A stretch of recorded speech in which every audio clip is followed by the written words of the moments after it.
الحمد لله الحمد لله رب العالمين، الصلاة والسلام على خاتم الأنبياء والمرسلين وعلى آله وصحبه أجمعين ومن تبعهم بإحسان إلى يوم الدين. أما بعد فأعوذ بالله من الشيطان الرجيم. بسم الله الرحمن الرحيم.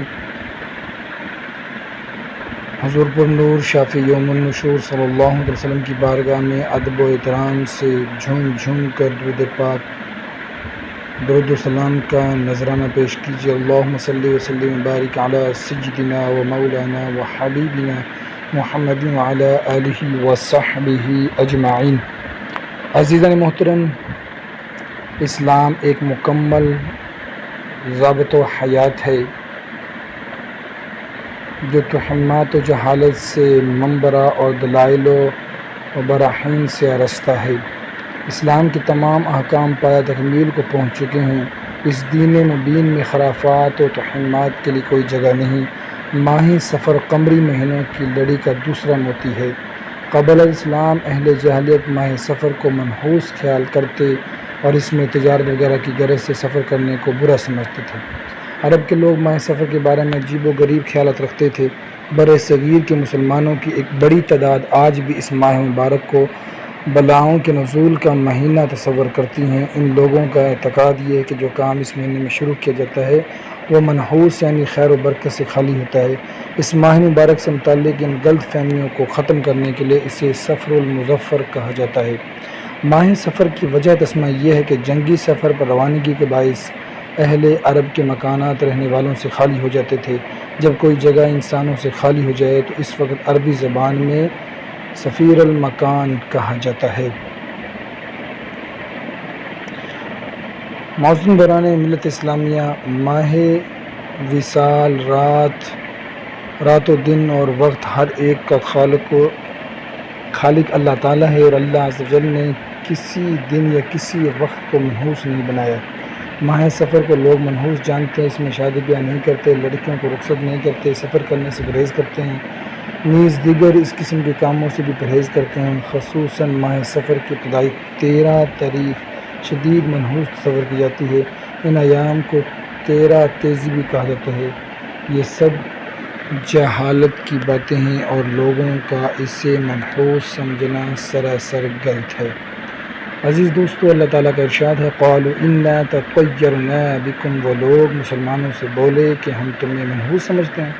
پیارے بھائیو، امام حافظ الدین نصفی رحمۃ اللہ علیہ اس آیت مبارکہ کی تفسیر میں فرماتے ہیں کہ انہوں نے مسلمانوں سے کہا کہ ہم تم سے بدشگونی لیتے ہیں، اور اس کی وجہ یہ تھی کہ انہوں نے ان کے دین اسلام کو برا خیال کیا، لہٰذا ان کے نفوس اس دین سے نفرت کرنے لگے.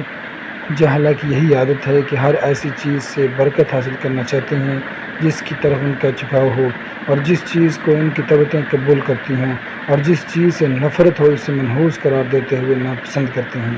پھر اگر انہیں کوئی مصیبت یا نعمت حاصل ہو تو کہتے ہیں کہ یہ فلاں چیز کی نحوست ہے یا یہ فلاں چیز کی برکت سے حاصل ہوئی ہے. محترم بھائیو، سیدنا ابو ہریرہ رضی اللہ عنہ سے روایت ہے، مصطفیٰ جان رحمت صلی اللہ علیہ وسلم نے ارشاد فرمایا، کوئی بیماری متعدی نہیں اور نہ بدفعلی کوئی چیز ہے، نہ الو کا بولنا کوئی برا اثر رکھتا ہے، اور نہ ہی ماہ سفر منحوس ہے. میرے بزرگوں، دوستو، شارح بخاری علامہ مفتی محمد شریف الحق امجدی رحمۃ اللہ علیہ فرماتے ہیں کہ عرب والوں کا دستور تھا کہ لڑنے کے لیے کبھی محرم کے مہینے کو سفر سے بدل لیتے. کچھ لوگ سفر کے مہینے کو منحوس سمجھتے ہیں. اس حدیث میں اس بات کی نفی فرمائی گئی. برادران اسلام، علامہ زرقانی رحمۃ اللہ فرماتے ہیں کہ علامہ بدیاوی نے فرمایا، حدیث پاک میں جو فرمایا کہ سفر کوئی چیز نہیں، اس سے ماہ سفر میں بکثرت بلاؤں سے متعلق توہمات کی نفی کی گئی ہے. میرے عزیز دوستو، امام اہل سنت امام احمد رضا خان رحمۃ اللہ فرماتے ہیں کہ ماہ سفر مظفر کے آخری 4 شنبہ بدھ کی کوئی اثر نہیں، نہ اس دن حضور صلی اللہ علیہ وسلم کی صحتیابی کا کوئی ثبوت ہے، بلکہ مرض اقدس جس میں وصال شریف ہوا اس کی ابتدا اسی دن سے بتائی جاتی ہے. میرے محترم بھائیو، صدر شریعہ طریقہ علامہ مفتی محمد امجد علی اعظمی رحمۃ اللہ علیہ فرماتے ہیں، ماہ سفر کے آخری بدھ کو بر صغیر و پاک و ہند وغیرہ میں خوب منایا جاتا تھا. لوگ اپنے کاروبار بند کر دیتے تھے، سیر و تفریح شکار کیے جاتے تھے، پوریاں پکتی تھیں، نہاتے دھوتے خوشیاں مناتے تھے، اور کہتے یہ ہیں کہ حضور اقدس صلی اللہ علیہ وسلم نے اس روز غسل صحت فرمایا تھا اور بیرون مدینہ طیبہ سیر کو تشریف لے گئے تھے۔ یہ سب باتیں بے اثر ہیں، بلکہ ان دونوں میں حضور اکرم صلی اللہ علیہ وسلم کا مرض شدت اختیار کر گیا تھا، لہٰذا یہ سب باتیں خلاف واقع ہے۔ بعض لوگ یہ کہتے ہیں اس روز بلائیں اترتی ہیں اور طرح طرح کی باتیں بیان کی جاتی ہیں، سب بے ثبوت ہے۔ جانب برادر حکیم الامت حضرت مفتی احمد یار خان نعومی رحمۃ اللہ فرماتے ہیں کہ 20 سفر کو تعزیوں کا 40واں نکالا جاتا ہے، جس میں چند طرح کے جلوس نکلتے ہیں۔ اہل بیت نے نہ کبھی تعزیہ داری کی اور نہ علم نکالے، نہ سینے کوٹے، نہ ماتم کیے، لہٰذا اے مسلمانوں یہ کام ہرگز نہ کرو ورنہ سخت گناہ گار ہوگے۔ خود بھی ان جلوسوں اور ماتم میں شریک نہ ہو اور اپنے بچے، اپنی بیویوں، دوستوں کو بھی روکو۔ رافضوں کی مجلس میں ہرگز شرکت نہ کرو۔ سفر کے آخری بدھ کو مسلمانوں کے گھر پوریاں پکائی جاتی ہیں، خوشیاں منائی جاتی ہے اور لوگ عصر کے بعد ثواب کے نیز جنگل میں تفریح کرنے جاتے ہیں، اور بعض جگہ اس دن پرانی مٹی کے برتن پھوڑ کر نہیں خریدتے ہیں۔ یہ تمام باتیں اس لیے ہوتی ہیں، مسلمانوں میں مشہور ہے کہ آخری چہارشنبہ بدھ کو نبی کریم صلی اللہ علیہ وسلم نے غسل صحت فرمایا اور تفریح کے لیے مدینہ منورہ سے باہر تشریف لے گئے تھے۔ وہ محض غلط ہے۔ 27 سفر کو مرض شریف یعنی درد سر اور بخار شروع ہوا اور ربیع الاول دوشنبے پیر کے دن وفات ہو گئی، درمیان میں صحت نہ ہوئی۔ میرے دوست بزرگوں، قرآن کریم، حدیث مبارکہ اور اقوال علماء کرام کی روشنی میں یہ بات ثابت ہوئی کہ کوئی دن اور مہینہ منحوس نہیں، لہٰذا اس قسم کی جہلانہ باتوں سے بچ کر اچھا گمان رکھنا چاہیے۔ حضرات محترم، اس موضوع پر مزید تفصیلات کے لیے شیخ عبدالحق محدث دہلوی رحمۃ اللہ علیہ کی کتاب باب ماہ سفر کا بیان کا مطالعہ بہت مفید رہے گا۔ عزیزان محترم، 12 سفر 2 ہجری تاریخ اسلام میں وہ یادگار دن ہے جس میں اللہ عز و جل نے مسلمانوں کو کفار کے مقابلے میں تلوار اٹھانے کی اجازت دی اور یہ آیت کریمہ نازل فرمائی، أُذِنَ لِلَّذِينَ يُقَاتَلُونَ بِأَنَّهُمْ ظُلِمُوا وَإِنَّ اللَّهَ عَلَىٰ نَصْرِهِمْ لَقَدِيرٌ۔ جن سے لڑائی کی جاتی ہے، ان مظلوم مسلمانوں کو اب لڑنے کی اجازت دی جاتی ہے اور یقیناً اللہ تعالیٰ ان کی مدد پر قادر ہے۔ حضرت امام محمد بن شہاب ظہری رحمۃ اللہ علیہ کا قول ہے کہ جہاد کی اجازت کے بارے میں یہی وہ آیت ہے جو سب سے پہلے نازل ہوئی۔ حضرات گرامی قدر، اس غزوہ کو غزوہ بدان بھی کہتے ہیں۔ یہ سب سے پہلا غزوہ ہے، یعنی پہلی بار حضور اکرم صلی اللہ علیہ وسلم جہاد کے ارادے سے ماہ سفر 2 ہجری میں مہاجرین کو اپنے ساتھ لے کر مدینہ منورہ سے باہر نکلے۔ سیدنا سعد بن عبادہ رضی اللہ تعالیٰ عنہ کو مدینہ میں اپنا خلیفہ بنایا۔ سیدنا امیر حمزہ رضی اللہ تعالیٰ عنہ کو جھنڈا دیا اور مقام ابواہ تک کفار کا پیچھا کرتے ہوئے تشریف لے گئے، مگر کفار مکہ فرار ہو چکے تھے، اس لیے کوئی جنگ نہیں ہوئی۔ یہاں چند روز ٹھہر کر قبیلہ بنو زمرہ کے سردار مخشی بن عمر زمری سے امداد باہمی کا ایک تحریری معاہدہ طے پایا اور پھر وہاں سے مدینہ منورہ واپس تشریف لائے۔ اس غزوہ میں 15 دن آپ صلی اللہ علیہ وسلم مدینہ سے باہر رہے۔ عزیزان گرامی قدر، ماہ سفر 4 ہجری میں معونہ کا مشہور واقعہ پیش آیا۔ ابو برہ عامر بن مالک بارگاہ رسالت صلی اللہ علیہ وسلم میں آیا۔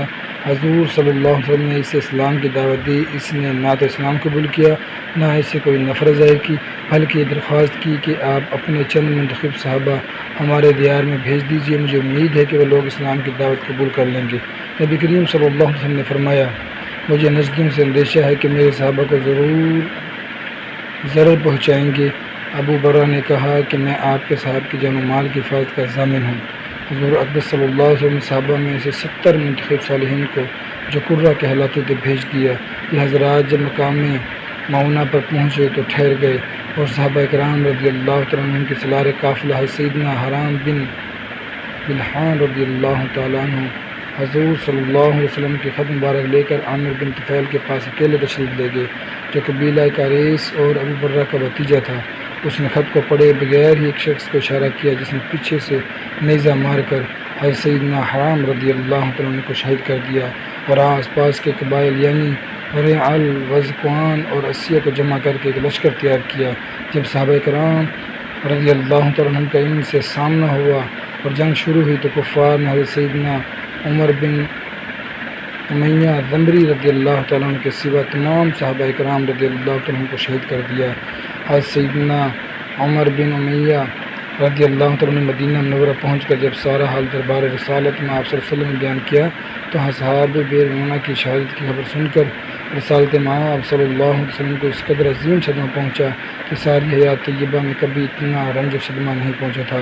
چنانچہ حضور اکرم صلی اللہ علیہ وسلم مہینہ بھر تک قبائل رعل، وزقوان اور رسیہ پر نماز فجر میں بد دعا کرتے رہے، اے اللہ ہم سب کو توہمات سے بچا، ہمیں فرقہ واردت اور خانہ جنگی سے محفوظ رکھ، اسلام مخالف سازشوں کو ناکام بنا، ہمارے سفر میں اتحاد کی فضا پیدا فرما، ہمیں 5 وقتہ باجماعت نمازوں کو پابند بنا، اس میں سستی کاہلی سے بچا، ہر نیک کام میں اخلاص کی دولت عطا فرما، تمام فرائض واجبات کی ادائیگی بحسن خوبی انجام دینے کی توفیق عطا فرما، بخل کنجوسی سے محفوظ فرما، خوش دلی سے غریبوں محتاجوں کی مدد کرنے کی توفیق عطا فرما، آمین بجاہ النبی الامین صلی اللہ تعالی علیہ وآلہ وسلم۔